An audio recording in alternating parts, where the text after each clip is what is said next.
Renascimento do ladrão que percorreu o mundo. Capítulo 534 Caçando. Os 3 guerreiros estavam posicionados na frente do grupo abrindo o caminho, cortando galhos e arbustos.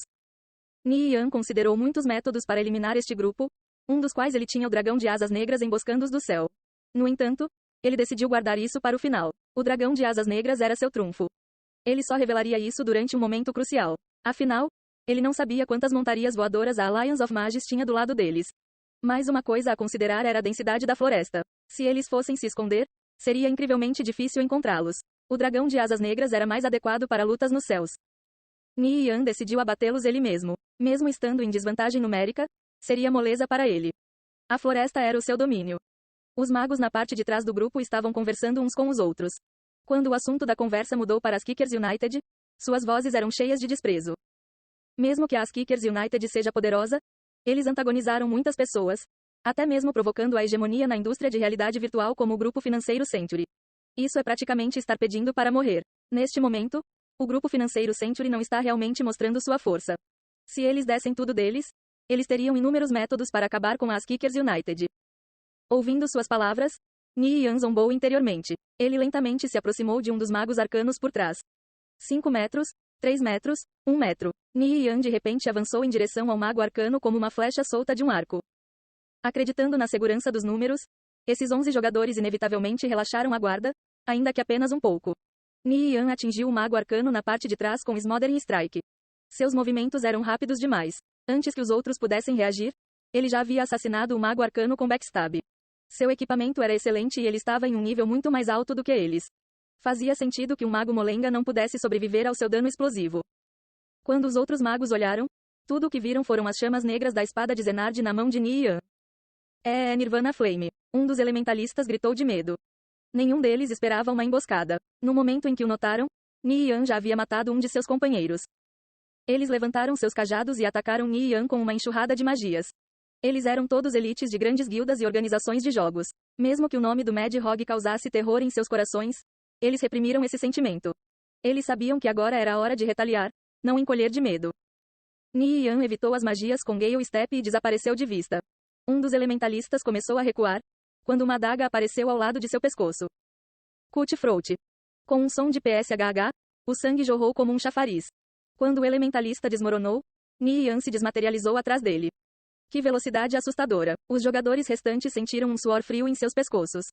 Depois de matar 2 pessoas seguidas, Ni Yan usou Shadow Waltz para evitar outra onda de magias. Ele então atacou o próximo mago arcano, matando-o instantaneamente. Os magos não tiveram chance de ativar magias defensivas. Eles estavam sendo colhidos como hastes de trigo. Somente depois que Ni Yan matou 3 pessoas, foi que os guerreiros na frente notaram a comoção. Merda! Nós fomos emboscados. Todos eles correram em direção a Ni Yan. Infelizmente, isso era uma floresta e não uma planície. Então a habilidade Charge deles não era nem de perto tão efetiva. Os densos arbustos e árvores dificultavam enormemente seus movimentos. Tudo aconteceu em um piscar de olhos. Com metade dos magos mortos, os 3 restantes começaram a entrar em pânico.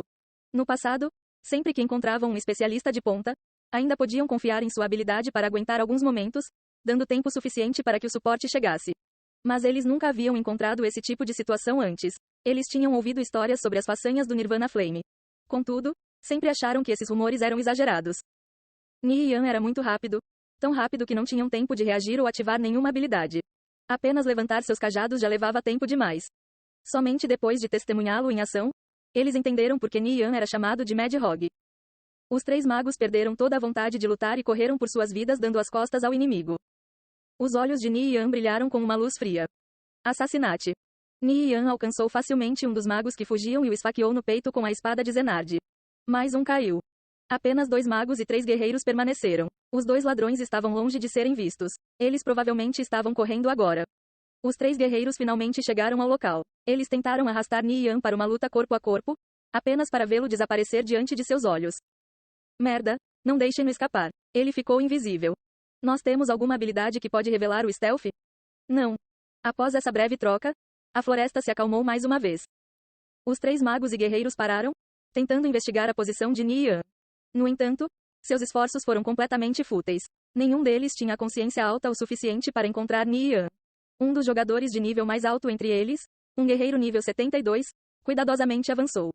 Quando ele estava prestes a voltar para seus companheiros, a calma misteriosa de repente deu-lhe uma sensação desconfortável.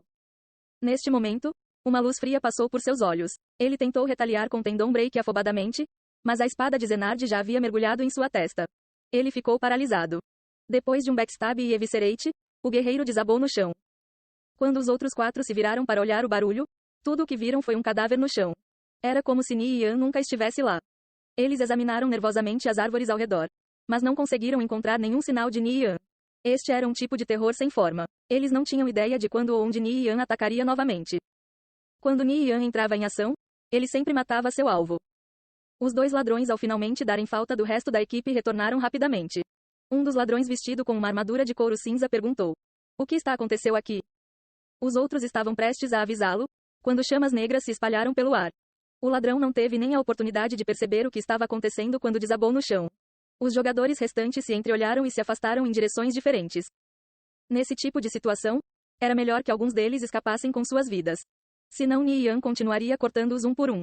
Ni Yan conseguiu perseguir 2 deles. Entretanto, os outros 3 fugiram para longe. Já não era mais possível pegá-los. Dos 11 jogadores no total, ele matou 8 sem sofrer nada como um arranhão. Isso já era uma conquista impressionante. Ni Yan recolheu o equipamento caído do chão. Ficando invisível, ele continuou para o leste. Sabendo que as coisas deste lado estavam um pouco tensas, sempre que os 2 lados se encontravam na área selvagem, eles geralmente se avaliariam. Se pudessem evitar o confronto, fariam isso para preservar sua força. Estas foram as ordens de seus respectivos líderes de guilda. Várias disputas eclodiram entre a Alliance of Mages e a Ass-Kickers United até agora, mas a vitória ainda estava longe de ser decidida. Enquanto corria pela pastagem aberta, Ni Yan recebeu a notícia de que Lastiboy e 6 outros jogadores da Ass-Kickers United sofreram uma emboscada de mais de 20 jogadores. Lastiboy foi o único que sobreviveu. Ele estava correndo por um pedaço de floresta. Ni Yan franziu as sobrancelhas. Ele estava bem ciente da força de Lastiboy. Este era um jogador classificado entre os 10 melhores da Ass-Kickers United. Para ele ser empurrado para uma situação tão precária, o inimigo provavelmente não era comum. Lastiboy, qual é a sua situação atual? Ni Yan perguntou. Dos 7 do nosso grupo, eu sou o único ainda vivo. 3 de seus jogadores são muito fortes. Eu não posso vencê-los. 2 deles são da Dire Wolf, e o outro é um ladrão da Bloodfiends. Esses bastardos são muito difíceis de lidar. Lastiboy ofegou pesadamente. Ele ainda estava fugindo por sua vida, tentando se livrar de seus perseguidores. Lastiboy era muito azarado. Ele encontrou jogadores da Dire Wolf e Bloodfiends juntos. Encontre um lugar para se esconder. Nós vamos matá-los juntos. Ni Yan disse, lembrando o anel de hiperligação.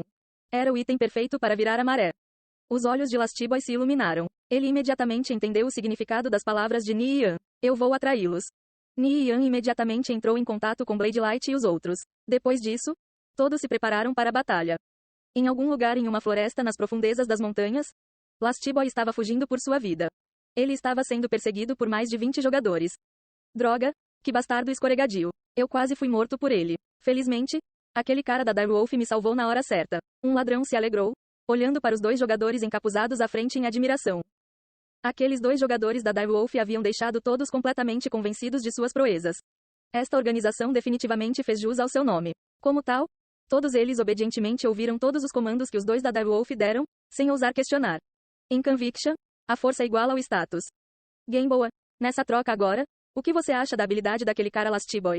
O jogador da Dire Wolf perguntou ao seu companheiro. O guerreiro chamado Gameboa ponderou por um momento. Depois respondeu em tom grave. Se nós lutássemos um contra um, não sei se daria conta. Parece que a Ass-Kickers United tem alguma habilidade. Sikong, passe essa informação para Raven. O paladino, Sikong, assentiu. Um pouco mais atrás, o ladrão da Bloodfiends olhou para Sikong e Gameboa com um olhar pensativo no rosto. Ele ficou invisível e correu atrás de Lastiboy. Há um beco sem saída à frente. Ele não poderá mais correr. Sikong riu. Com todas as rotas de fuga fechadas, Lastiboy era como uma tartaruga presa em um pote. Sua morte era inevitável.